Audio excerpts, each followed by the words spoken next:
being in a tech ecosystem, we don't have a lot of women. For me to be here is proof that women can do it, women can be leaders, and I hope to inspire other women, especially young African women, to be bold and courageous, follow their passions, and when they're offered that seat at the table, to take it and take the front seat at changing the African narrative.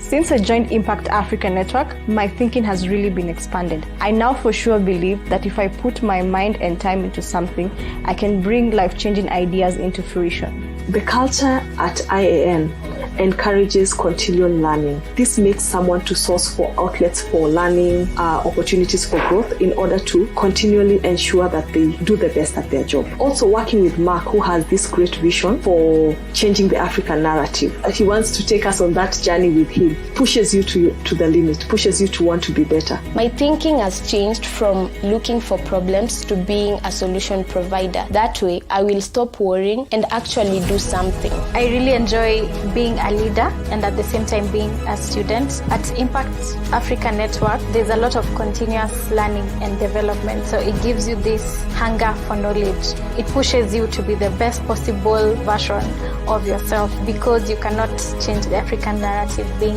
anything less. At Impact Africa Network, we bet on the women. We believe women are much more effective at leading and nurturing complex people-centric systems, and startups are the quintessential people-centric systems of our day. As the Women of Impact Africa Network, we will be hosting a livecast series with global female leaders and change makers, having conversations with the intent of inspiring a new generation of female leaders just like ourselves. If you or someone you know should be part of this conversation, we would love to host you. Talk to us. You can also be a change maker by helping us create more leadership opportunities for women by donating today. IAN is a registered U.S. nonprofit charitable entity under Section 501c3. Wow, welcome to episode 6 of Part Women Livecast series. This is where we talk to female leaders across the globe who are leading businesses, are creating change in their environment, to share their stories with the intent of inspiring a new generation of African leaders, especially female leaders in this particular instance. This is brought to you by Impact Africa Network, and we're a nonprofit startup studio in Nairobi on a mission to ensure that young talented Africans get to participate in the digital transformation of Africa as creators and owners. Today, I'm joined again by my colleague Joy. She's back. And she's going to introduce herself as she introduces our guest for today. Joy. Hello, everyone. I hope you're having a good Friday so far. As my colleague has mentioned, it's that time again. And, when it's Friday, it's a livecast series by the Power to Our Women. Today, we are joined by a phenomenal lady who will be sharing with us her knowledge and experience. Her name is Lauren Hendricks. She's the Chief Executive Officer at Equity Group Foundation International. And previously to that, she has held various vice president positions, and she is also serving in several boards. So welcome, Lauren, and thank you for making time. Thank you so much, Joy and Phyllis, for having me.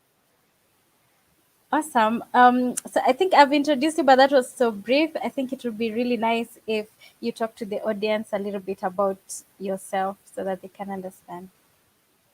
Thanks so much. So I am the CEO of Equity Group Foundation International, EGFI for short. And EGFI is the U.S. arm of Equity Group Foundation.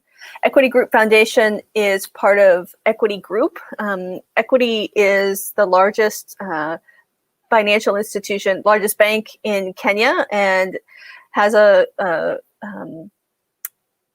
has financial institutions across East Africa. So if you're in Nairobi, which I think Phyllis and Joy, you guys are, you know Equity for sure.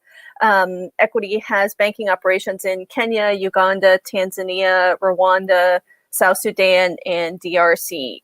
And Equity was really founded on the belief that the bank can create social and economic transformation in the lives of all Africans. And so that has always been the bank's ethos. And a little over a decade ago, they started Equity Group Foundation to be kind of the social engine for Equity Group. And so the foundation works across 6 pillars. It works across financial inclusion, agriculture, health, education, the environment, and social protection. And EGFI was really created to help raise the profile of the work that Equity Group does in the US and Europe, and really develop new partnerships and funding relationships with groups in those 2 areas. For me, I joined EGFI. EGFI is just getting started. So I joined it as the first CEO in March. So we're just kind of getting things up and going. For me, that's exciting to kind of be part of this new, starting this new entity for Equity Group here in the US. It's also important for me. I have worked historically with a lot of NGOs. I worked with Grameen Foundation, which is a group that kind of led the microfinance movement globally. And prior to that, I worked with CARE, which is a large international NGO. For me, what was really important, I've always been focused on Africa. I've lived in East Africa for many, many years. It was important for me to start to be a member of a Southern-led organization rather than a Northern-led organization. I think that that's the future of philanthropy and development is for the South to start. And I shouldn't say start, but for the South to set the global agenda around development and start to, these Southern organizations are closer to the context on the ground. They're better attuned to local needs. They're better able to adapt. They know how to work with local governments. So for me personally, I wanted to start being part of where I think the solution should be centered, which is in Southern organizations and in Southern leaders. So that's kind of how I came to Equity and what I'm doing now. Well, that's great. I love to hear what equity stands for, and most importantly, economic improvement of Africa, which is also something that we are trying to do by, equipping the youth with knowledge on innovation and creating and launching startups that will eventually be the next big thing that will change our economy. But before we just dive deep into the conversation, I would like to know where it all started. Where did Lauren grow up? Did she always know she would end up in the banking sector? How did that all happen? Yeah, thanks. Interestingly, no, I never thought I would end up in the banking sector. I think it's a good lesson for you never know where your career is going to go. I actually, to help pay for college, I worked for a commercial real estate investing firm. And I really thought that was just something I was doing on the side. I knew I wanted to do to work in development. I knew I wanted to work in Africa. I was an African studies major in school. And so after I graduated, after I got my master's degree, I moved to Washington, D.C., and I got my first job at an NGO.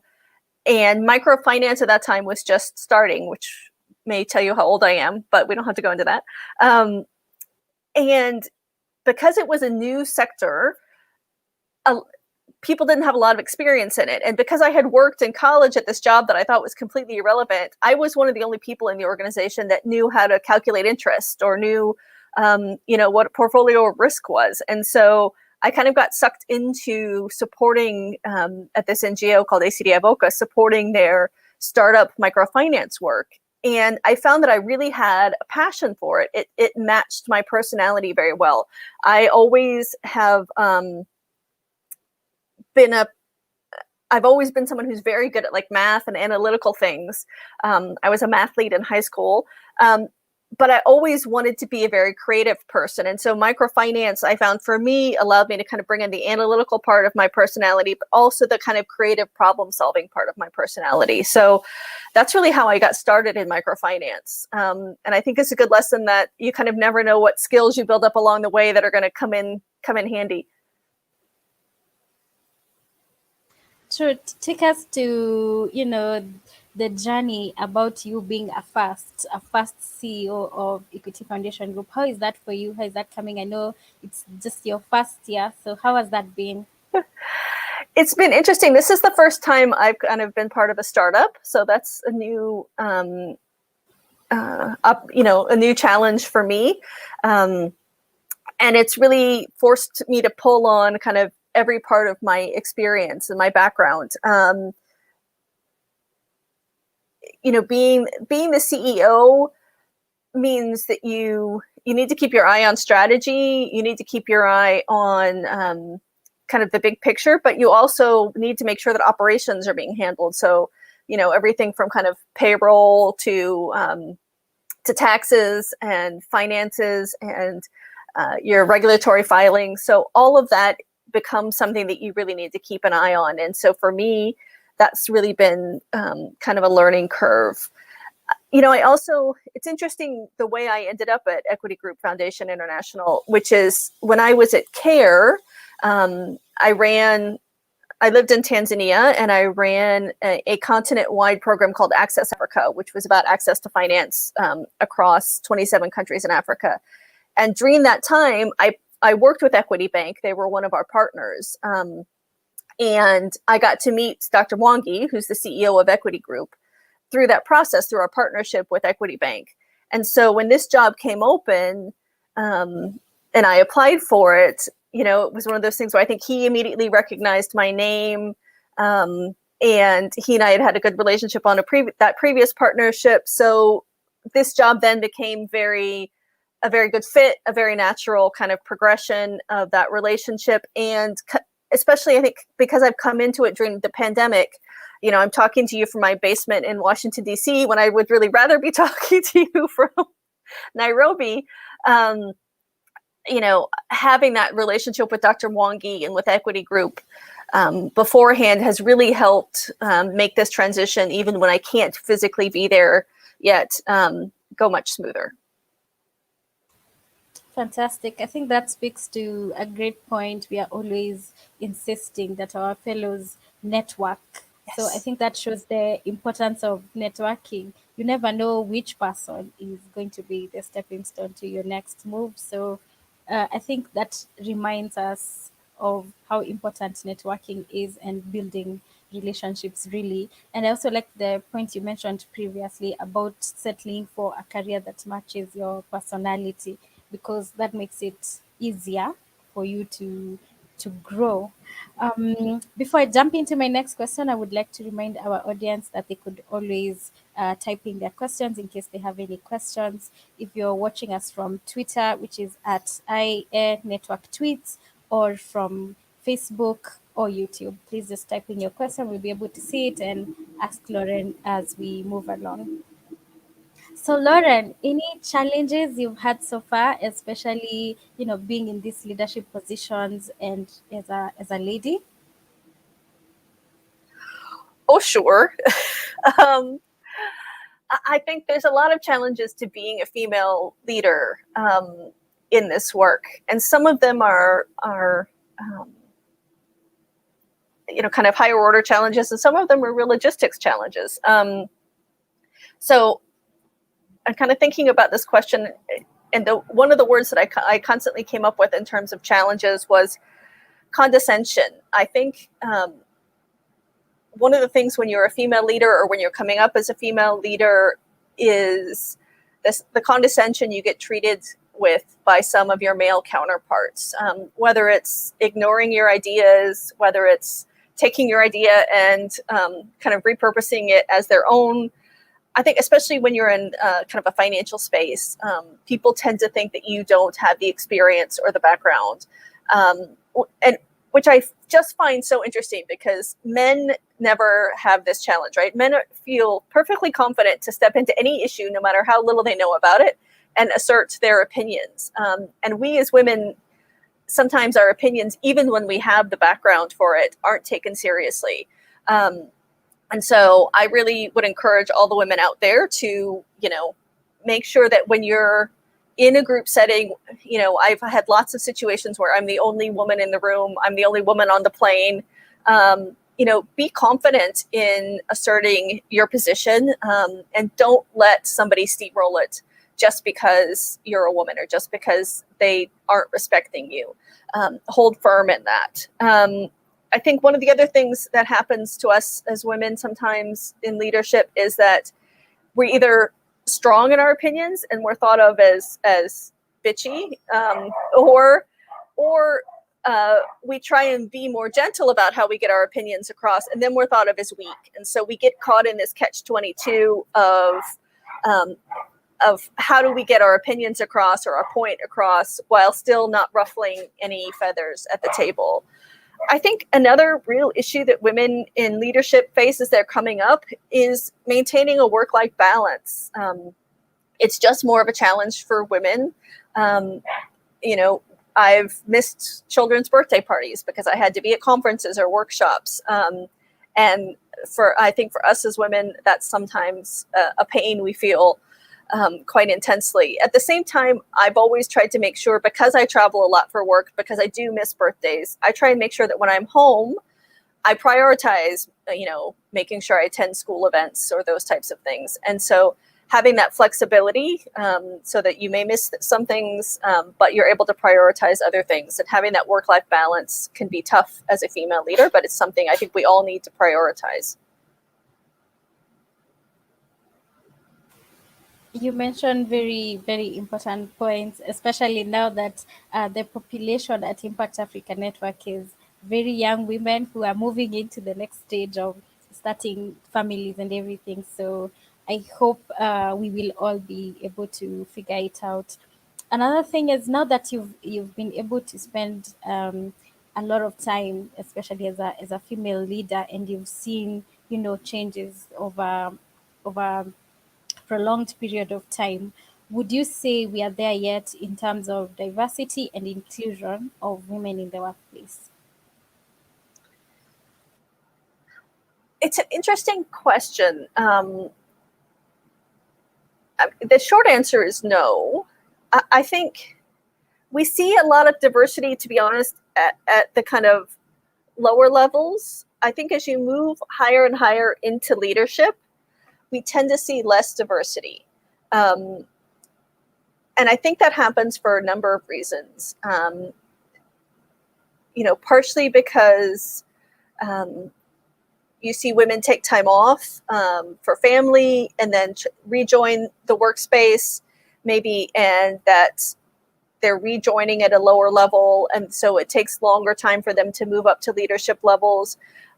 Certainly women aren't given the same opportunities to move as easily into leadership levels as men are. And so I think the higher up you get in organizations, the fewer women you see. And sometimes that has the effect of like pitting women against each other. If they're seen as only one or two spaces, women are fighting for those spaces. And what we should be fighting for is for there to be more spaces in total.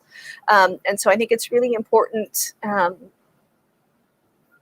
as a young woman or as a woman who's kind of moving up to keep and this is something I've always done in my career, keep a very strong network of female colleagues and kind of plot and strategize together about how you're going to create opportunities for each other. It's something I still do all the time with my female friends and my female network, is to reference each other for jobs, talk about challenges we're having at our jobs or barriers we're facing. So maintaining a kind of a strong female network is really, really important.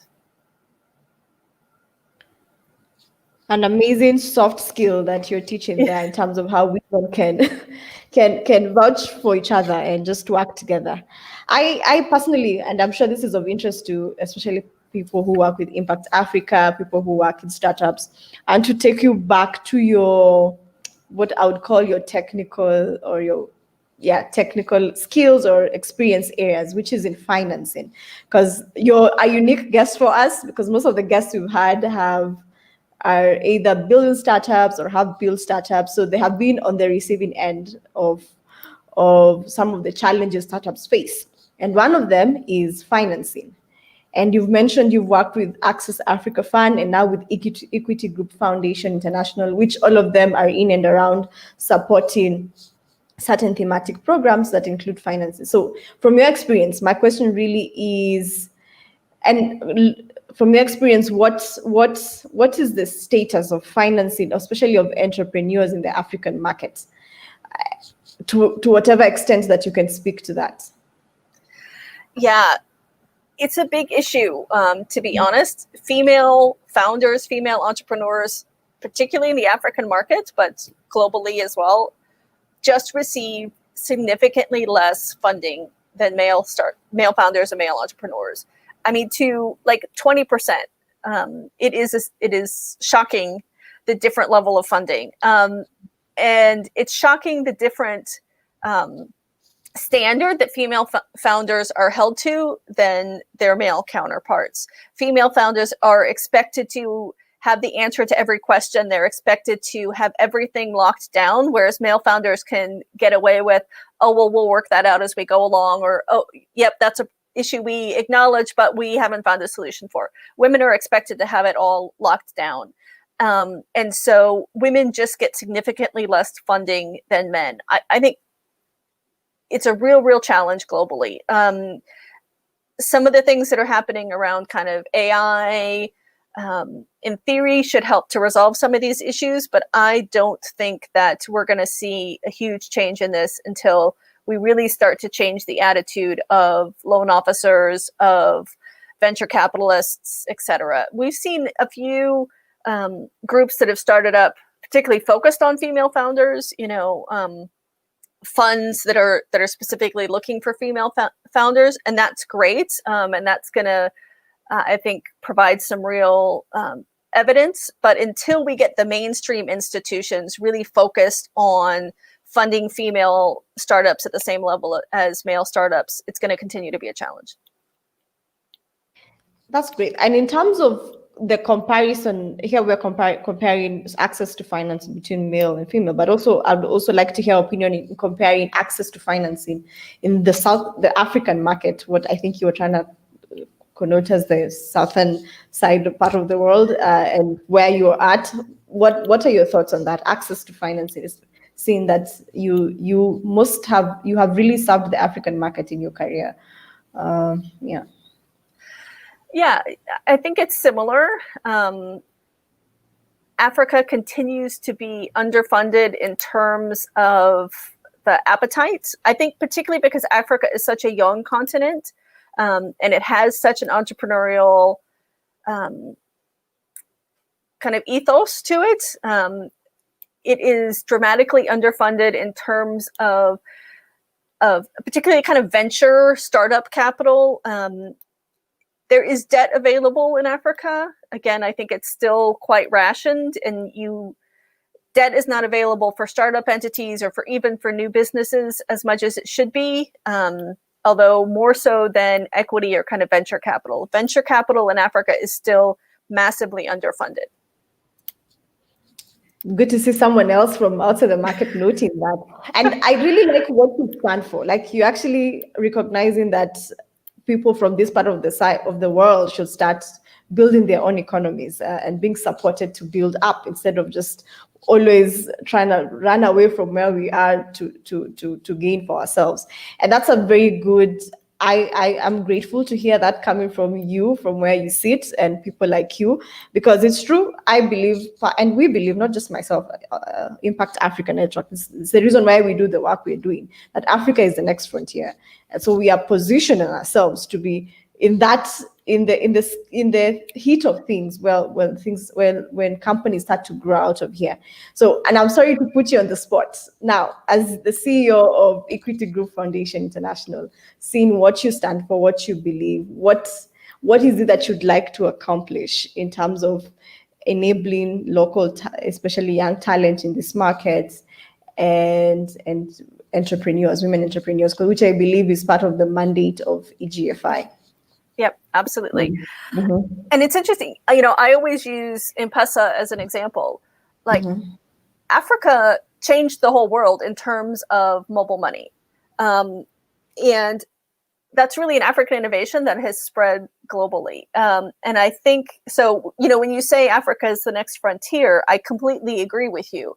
I think that the things that we're going to see coming out of the continent are really exciting and fabulous. And in some ways, they're driven by necessity. I always say Africa is a leapfrog continent, right? So Africa's never going to have landlines for phones, right? Let's leapfrog straight to cellular. Africa's never going to have, you know, here in America we have power lines crisscrossing the country.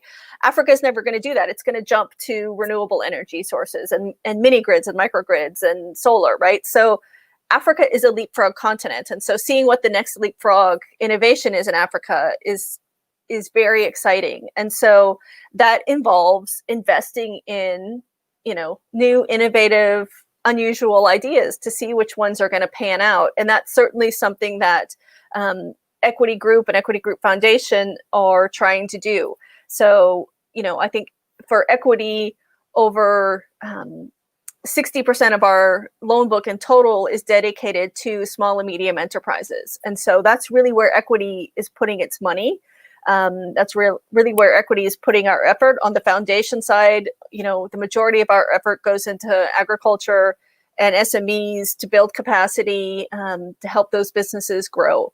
And there's a direct pipeline then between our foundation work and our capacity building work and the financing that can come from the bank. And so I think more efforts like that, more efforts from Equity and other groups to invest in startups and small and medium businesses and help them grow to the next level is critically important. I think one of the things Equity tries to do is invest in SMEs, but also invest across the value chain. So in agriculture, that's particularly important to make sure that the transport, the cold storage, the markets are all there for the farmers. And so making sure that while we're investing in SMEs and in startups, we're ensuring that there's a market for them to take their products to as well. So I think that's something that Equity is very invested in, but we need to see a lot more investment across the continent in.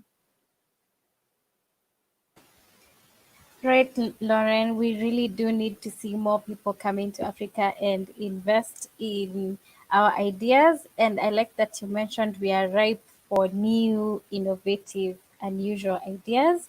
I would like to mention that, as of course, Impact Africa Network is a non-profit startup studio, and we are the ones who are coming up with some of the new, innovative, unusual ideas for Africa so that we can empower these young Africans as creators and owners. These are just people who are straight from campus, their first year out of campus, and you would be amazed to see the kind of ideas they're working on in the studio. Right now we have 10 projects going on, and we launched our first project in July this year. It's called Jenga School. Jenga is Swahili for built. It's a data science and AI school. It's doing very well. Just in 6 months, we have 2 cohorts already, and people are already signing up for the January intake. So that kind of speaks to the quality of innovations that come out of our startup studio.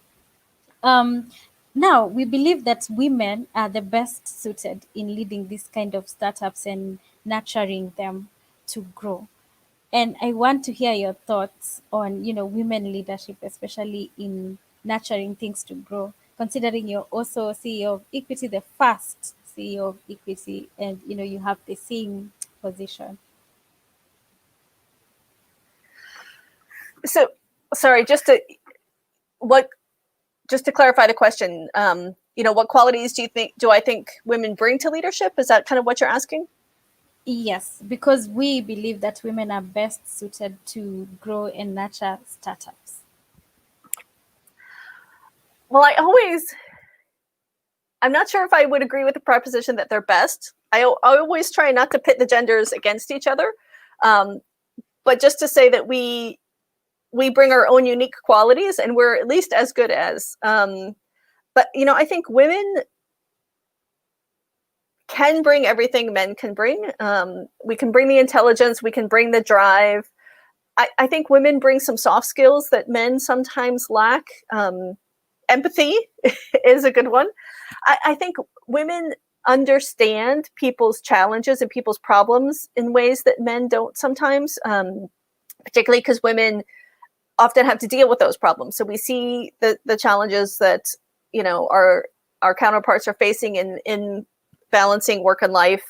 So I think women bring a different empathy to the workspace and a different understanding of people's challenges. I think women are much better at creating diverse workplaces and being open to bringing in a lot of different opinions and diverse ideas onto a team and letting those ideas really kind of blossom. I think women are very good at what I call kind of servant leadership, which is understanding that part of what leadership is helping the people under you succeed. And so that that style of leadership really focuses on making sure that everyone on the team is succeeding, rather than that I, as a, personally as the leader, am getting all of the credit or the glory. And so I think women can be very good at that type of leadership that brings together an entire team and lets everyone on the team succeed and bring their ideas forward. And I think that that's a type of leadership that works well in a startup environment, because you're often dealing with, lots of challenges coming at you left and right. And if the one leader has to be kind of the center of everything, it can slow things down. So I think that women are really good at bringing together those teams that can work very well together. And that often is really important in a startup environment.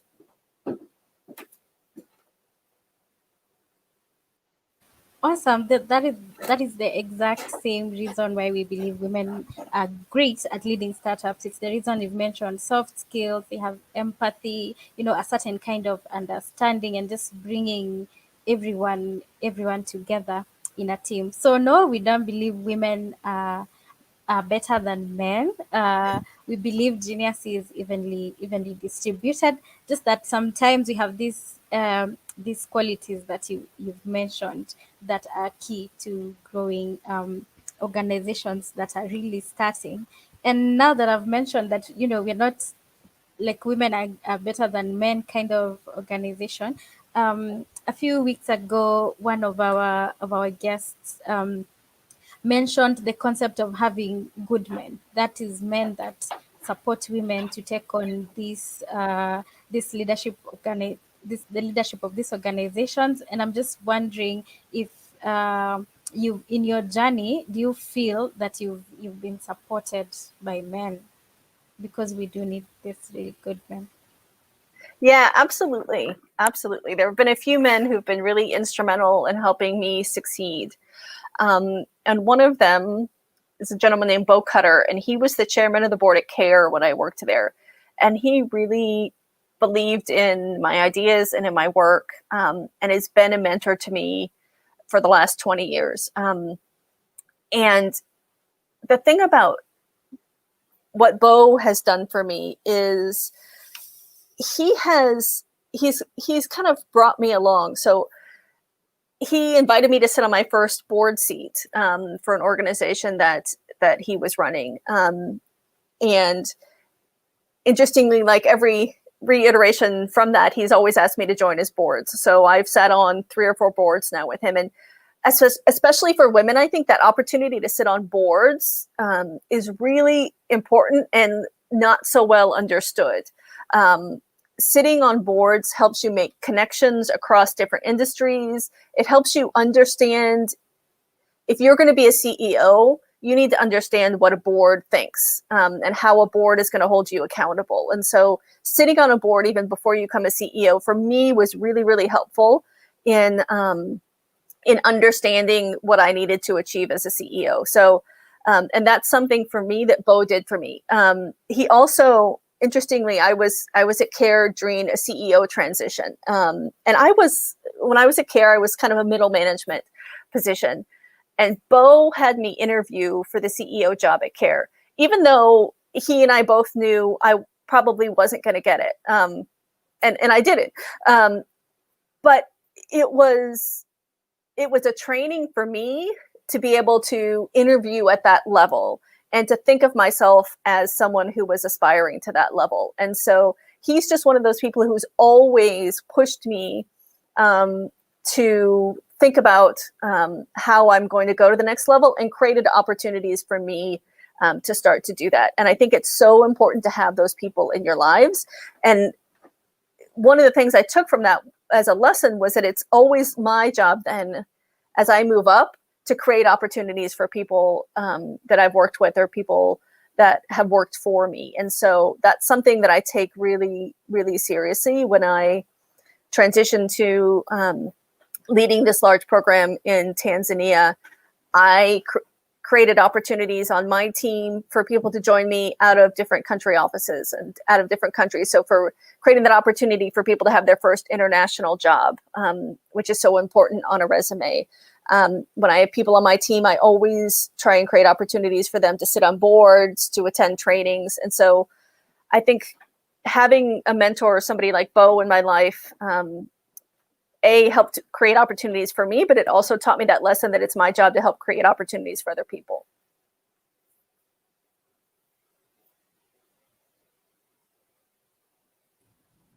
I think my colleague Joy is having a bit of a delay, but that's actually good. That's a very good point, because it's true, we need both genders to support the woman to get to a place where she functions optimally and is able to grow things. And that's something we are grateful for at Impact Africa, because our CEO has also given us this platform to talk to women like you, but also continues to push the women at IAN to grow further and to explore what they can do in terms of growing what the things that we are building, the startups that we are building. And again, I'm really interested in this financing side, seeing that you almost come from a more corporate, more established foundation side. I know you said EGFI is new and you feel like it's a startup, but it's more on the other side than a classic startup per se. And I would like to ask, what are some of the what are some of the mistakes or mishaps you find that some of the intervention programs in terms of financiers or enablers make when they're trying to help entrepreneurs who are building things from the ground up? What would you say is some of the mistakes you find they make, if any, if you think there are any? I think some of the challenges in financing startups is trying to fit them into a typical financial model. Mm-hmm. So, a typical financing is, I'm going to give you a loan and you're going to pay me back in like equal installments over the year. Right? And that doesn't work for a startup. A startup may need, what we call patient capital, where they get some money and they're able to hold on to it for a year or 2 or 3 before it starts to really generate the return. And I think one of the challenges, especially in the small financing space, is that it tries to be very formulaic, right? And there's benefits to that. When it's an easy formula, you can do it at scale. But that doesn't work for the startups in particular. It works for a lot of small businesses that are doing, traditional things. But for a startup, that doesn't work. And so in the finance space, trying to find that niche between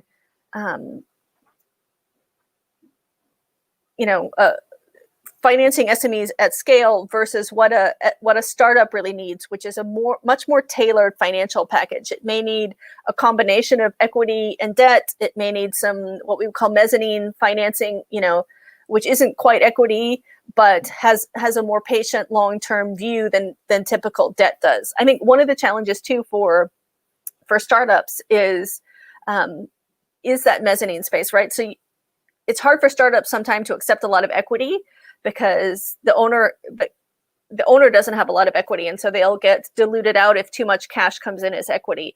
But they can't meet the traditional terms of a straight loan, and so that kind of middle space in between equity and debt is what a lot of startups need, and that's kind of the hardest financing to find, especially at the smaller levels.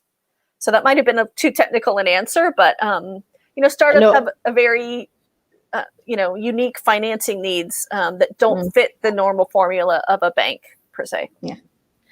I actually like that answer. I personally really like that answer because it's talking to the reason why startups are strangled, especially in this market. They die before they even make it to the runway. And the few that do, it has taken a lot of time, effort, and patience for that person who's has put his life on the line to actually do this with minimal financial support. So and I don't know how you can even answer this. It's probably going to get more technical. But am I going to say advice, or will I say what would you recommend that finance institutions, whether it's equity, it's debt, it's grants, to be more keen on when they're looking to support entrepreneurs building things from the ground up? What would you? Well, and I think you hit on a real good point on the grant side, which is that there tends to be this attitude between kind of the NGOs and the donors and the funders that, oh, well, if it's a for-profit entity, it shouldn't get a grant, right? It should only want debt or equity because it's in that for-profit space.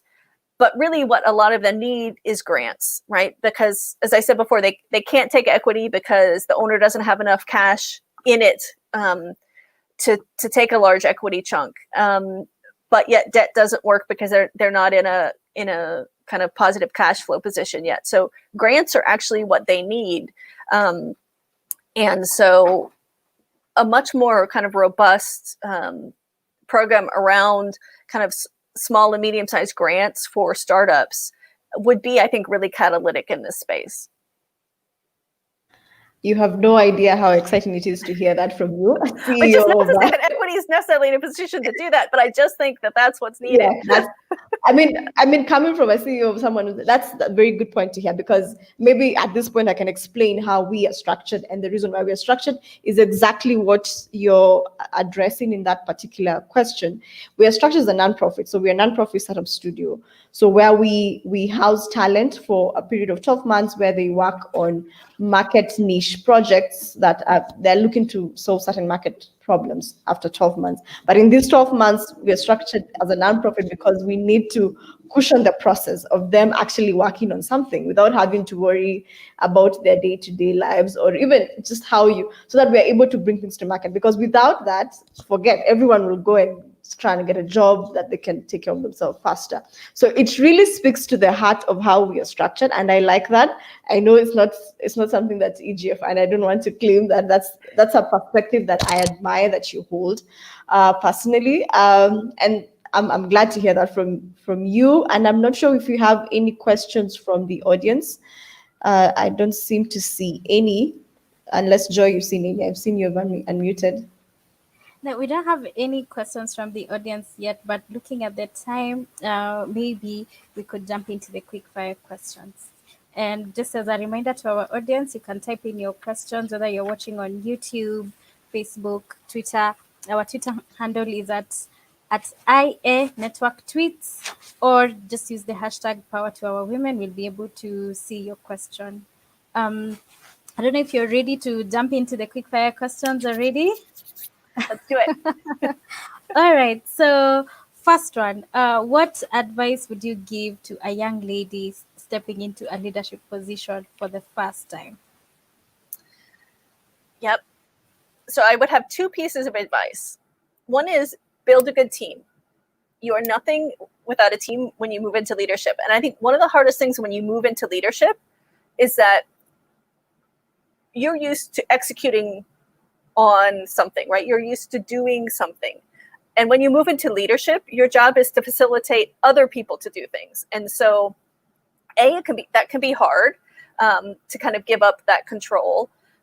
B, that only works when you have a good team under you. And so building that team is, I think, the most important thing that you can do, which gets to my second piece of advice for women who are moving into a leadership position, which is make changes fast. The first leadership position I moved into, I had somebody who I knew from day one wasn't going to work. I knew he didn't respect me, that he thought he should have my job, that he was never going to get on board, and that he actually wasn't even very good at his job. And I was afraid to create conflict and that other people on the team would be unhappy. And so I let that situation drag on for 6 months. I should have fired him within 6 weeks. And I think especially as new leaders, women are afraid to kind of rip that Band-Aid off. So make changes fast rather than drag them out, and build the team that you want to execute. And I think that's the most important thing as a leader. I love your point. Just a few weeks ago, one of our speakers, mentioned the point that you fire fast and hire slowly. So I think it's a good thing that, the leaders that come to this livecast keep on reiterating these things so that, the young females watching this show, get the point and begin to understand that actually this knowledge seems to be universal. And I like the point about building a great team, and I'm sure that also is informed by the kind of culture you create. Due to time, I'm gonna jump into the next quick fire question, which is, what are you doing to continue growing and developing as a leader? So that's a great question. And I think when you become a leader, your time gets really valuable. And so you have to be very disciplined about what you're doing to develop yourself. I do two things. I read pretty voraciously, not necessarily always on leadership, although I really do try and read about leadership, how other people are leading, what's working for them, but also on how the world is working. I think it's really important. We were talking earlier about, I really think East Africa is a massive innovation hub. And so it's really important for me and my job to understand the innovations that are coming out of the East African market, to make sure I'm up to date on them. And so I really read voraciously and try and stay up on kind of what those innovations are. The other thing I do, and I think it's really important, especially for women, is networking. I maintain a network of colleagues and friendly colleagues that I really try and stay in touch with pretty regularly. And I think that network is really so important. It's people you can draw on when you have challenges, when you need a consultant to work on something, but it's also people you can talk through about challenges. I often say about being a CEO, it's a very lonely job sometimes. When you're a CEO and you have a problem at work, you can't talk to a colleague about it, right? Because you're the CEO. And so having a network of people who you can talk to, this is my problem, what would you do about it? How would you solve this problem, is really important as a female CEO. So read, stay up to date on kind of what the innovations are in your field, and keep that network of people that you trust, keep that network strong. Those are my two things I think are really important to do. Great. Quick one. What's your current read? Sorry? What is your current read? My current read? What book are you reading? I'm reading right now a book on servant leadership called Servant Leadership. Awesome. I hope they've noted that. I hear we have an audience question from, his name is hard to pronounce. You'll forgive me if I pronounce it wrong. Bindi Javeri. First of all, he says, congratulations, Lauren, and of course, Impact Africa Network. What do you think about all the youth startup grant funds that are available in Africa, but sometimes don't get used? And how can young women better access them? Hi, Bindi. Bindi is an old colleague of mine. She's a woman. And also has worked quite a bit, lived quite a bit in East Africa, particularly Uganda. So I think she brings up a really good point, and one that actually gets to maybe the role that groups like Impact Africa Network can play. There are funds out there for female startups, but I think sometimes we have the saying in the US, build it and they will come. I think sometimes that these startup funds feel that way, like, oh, all we need to do is put the fund together and we'll be inundated by female entrepreneurs. And that's just not accurate.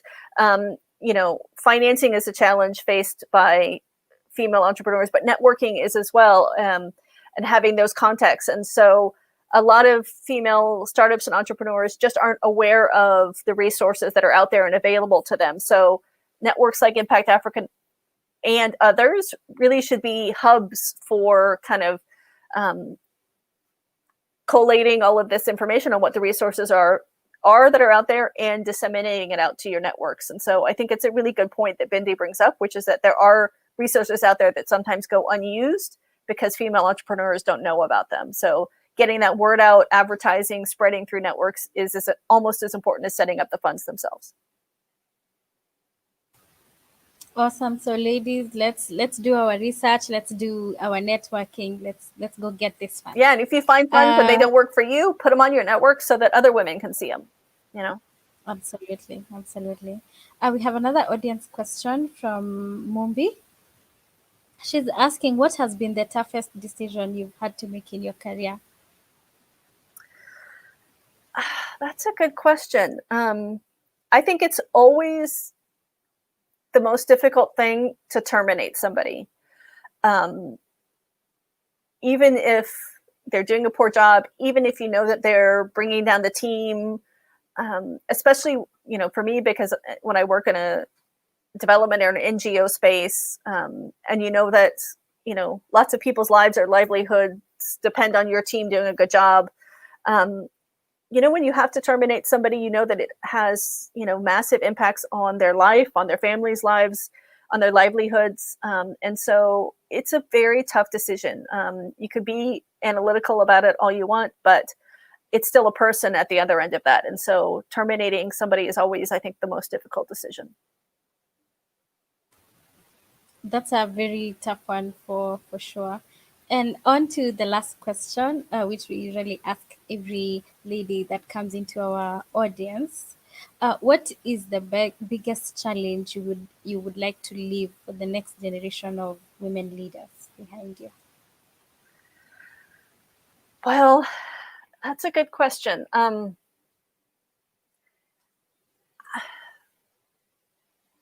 It's interesting, you know, I think we're seeing so much kind of disruption and challenge in this world. And I do think that we're seeing kind of a resurgence of kind of tough masculinity. You know, we're seeing, you know, leaders in a lot of different countries that are coming up kind of with a real strong play on masculinity. And so I think that finding the space for female brand of leadership is still a tough sell a lot of times. I do think one of the challenges specific to Africa is this youth bulge that we all talk about. You know, the real the young generation, that's this like large cohort of young people who are kind of coming of age and are finding a lack of opportunity. And so a lot of them are creating their own opportunities. That's leading to kind of this entrepreneurship bulge, which is also great. But I also worry that there's so much unemployment that there's going to be a default back to, in the US in the kind of 50s, we had this kind of view that, oh, well, men should get the jobs first because they're the ones who support their families, and women have jobs because they want them, or it's fun for them, but it's really men who support the families. And so we have to make sure that they get the jobs first. And I worry with the youth bulge in Africa that there's going to be kind of a reversion to this idea that there's so few jobs and we need to make sure that men get them because they have families to support. And so that's, I think, one of the challenges I worry about for the next generation in Africa. So I know it may seem like a weird one, but yeah, I'm worried about it. So that's one of the things I worry about. But I do think that there are huge opportunities right now that go along with that, and it is in the entrepreneurship space. And I really think that East Africa in particular is such a dynamic entrepreneurship environment right now. And it really creates opportunities for women in particular to create their own spaces that really work for their lives in ways that maybe more traditional jobs just don't right now.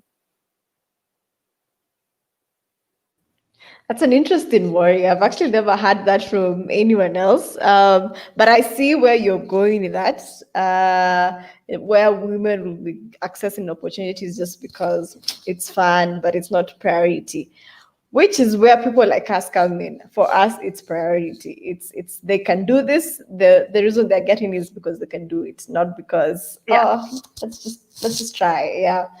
So that's what this whole series is championing for. It's first of all to show examples of other women who are doing things, but also to show that opportunities are for women to take up, not because it's just a nice thing to do, but because they can actually accomplish it, because that's the core belief at Impact Africa Network, core belief that our CEO has and has begun to manifest. So we are 55 minutes in. I did not even realize how much we've gone into time, and I would like to wrap it up here, but I've really picked your brain in terms of your perspective in Africa and financing, especially for me. If you haven't noticed, my questions have been geared towards that side. But I like where you stand as an individual, the thoughts that you have, but also in terms of the soft skills for a woman entrepreneur, a woman leader. Networking will stick with me. That will stick with me, given from your examples. So yeah, that's it for today. I'll just like to remind our audience that we are a nonprofit startup studio, because this is the only model that allows us to actually build enterprises that can create employment. And we to join the mission, or to help us in this committed road, or call it a movement in changing the African narrative, you can support us through our micro donations program, which is $30 a month, and you can be part of this movement. You can join. You can be proud of supporting something as great as this. Thank you so much for joining us for today. Thank you, Lauren, for making time. I know it's in the morning for you, it's evening for us. I would like to say have a good day for those of us watching us from the US and maybe other parts of the world, and good evening for those of us watching us from Nairobi and Kenya. Thanks so much for having me, Joy and Phyllis. Yeah, thank you. You're welcome. Have a good evening. Thanks so much. Bye-bye.